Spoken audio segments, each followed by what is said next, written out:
so I go into here. I'll just pick up a picture of, happens to be our administrator, but that's beside the point. I go to speaker 2, click on the browse button again, pick up another image. Okay, so set up 2 images very quickly. Now what we want to do is click on origin and get speaker 1 to talk about the origin of this thing. Okay, so I've selected origin, go back, I'll select speaker 1. The second button here says sound. So I click here, we've got little recordings, little audio recordings. And a lot of our people also just use text aloud, which takes text and produces speech files out of it. Okay, so I've attached that speech file to here. If I click on speaker 2, do the same, it gets repetitive, go to the button, pick up here, click on the speech file again. And let's see what we've got. Okay. So I go to preview, and I've started in the middle, which is what a lot of teachers would do. So click, oh by the way, the speakers in this laptop are hopeless. I'm afraid you have to put up a very poor sound quality, but you get the idea, I think.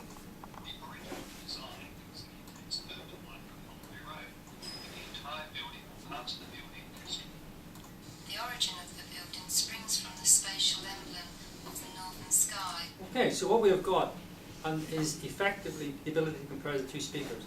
Now you can just go back to design, and basically you can add the speech for purpose and build it up quite quickly. I'll just show one other feature. If I go back to origin and go back to speaker 1. Oops, didn't want to do that. Let's do that again. Right, there's a third button which says text, or script it actually says, and you can attach a little transcript, which is just a text file. So I've got, what have I got? I've got a mail, so I've got origin mail, and if I go back to preview, go into here quickly, and I've got origin, I've got the speech, and I've got the text. You can pause it and move through. Okay. Right.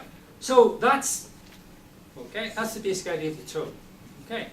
And down at the bottom here, you've got, in fact, what I'll actually do is show you here you've got a whole set of components.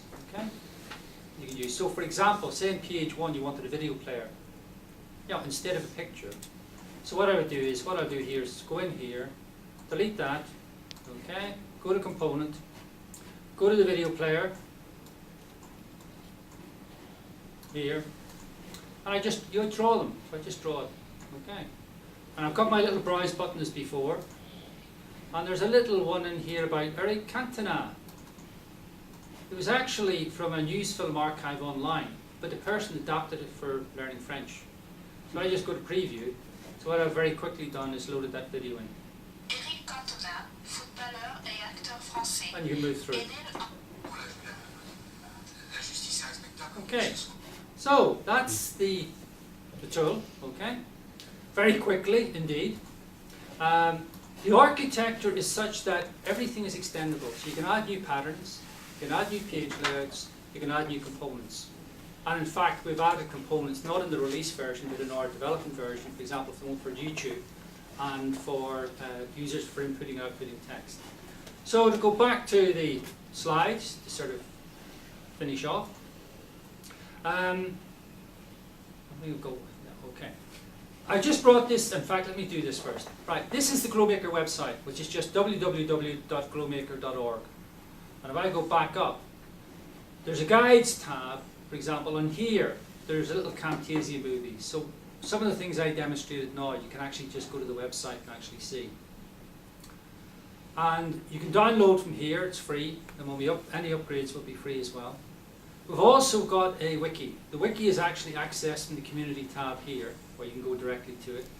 And we've got a lot of uses in that. For example, this is the gallery in the wiki, where there's a whole set of other learning objects. And I guess finally, some of the projects, we've got the Ally project going on. We've got another project which is actually, I realise I haven't really demonstrated a proper glow to you yet, but if someone asks me a question, I can demonstrate one. It's a nice one, interpretations of the swastika. We've also got a project where 8 universities are actually producing 5 of these each. The Europlot project, again, Nikolai's covered quite well. I'll just show you one of the things which has just gone up, which is the Ally project. And what they did was create 3 learner journeys. It's all on digital literacy skills. One is called the academic, one library, one digital schools for learning. And you go into this and you simply click on the node, and finish, and it actually, each node leads through to one or more glows. I think there's about 21 glows in there. So you've got those 3 learner journeys, but also anyone can go back in to any individual glow and adapt it as they need. And that's it. On time. Yes. Questions, yes, group or whatever. Yeah, please. I'd like to find out what about the font? I mean, I want to know, is it hard to type Hebrew font into it? The answer is yes. It's hard? So it'll be harder for Chinese fonts to be typed as well? Chinese is easier actually. The problem Than with Hebrew Hebrew. font is Yeah. the right to left thing which is the problem. Um, No, Chinese, we've put Chinese characters in, they work so fine. Hebrew and Chinese together will be difficult. Well, because Hebrew is difficult. Well, this is one of the things I was going to talk to Nikolai about afterwards, because as I said, the actual tool is built to be extendable. So when you had that little menu of components, the way the tool is built, the components are held in like a little library. Okay? And when the tool fires up, it just reads the library and loads them all in. So what we could certainly look at is a component which is actually dealing with Hebrew and Arabic script, because they've got this right to left thing. And the point is it can be built as a component and actually plugged in. And that's why we built the architecture the way we did in the first place, because people, it goes back to all these agile things. We actually wanted people to come to us and say, look, you haven't got this in, can it be built in? So I'm hoping that Nikolai's got a really, I know he's got access to a nice programmer who might actually like to do that. Yeah, Knut? I mean, I have a question for teachers to adopt this as a tool is also, of course, an institutional question. A lot of universities and institutions now, they incorporate into their program something like Moodle. So the question would be, how does it differ from Moodle? And the second question is, could it be integrated into Moodle or added onto Moodle? Okay, first thing is how it differs. I actually had a paper out last year where I described these different layers of learning design. And the idea of this is that normally when we design something, everything is sort of linked into everything else. The sort of layering idea is that, for example, the learning objects which we are dealing with are actually self-contained and reusable. And that's part of the reason they're packaged the way they are, so that someone can incorporate it in their course whatever way they want. So the first answer is they're operating at a different level from Moodle. Moodle is actually operating at a higher level. The second thing, can they link in? Well, following the layers model, they should, because the whole idea is each layer provides a service to the layer above.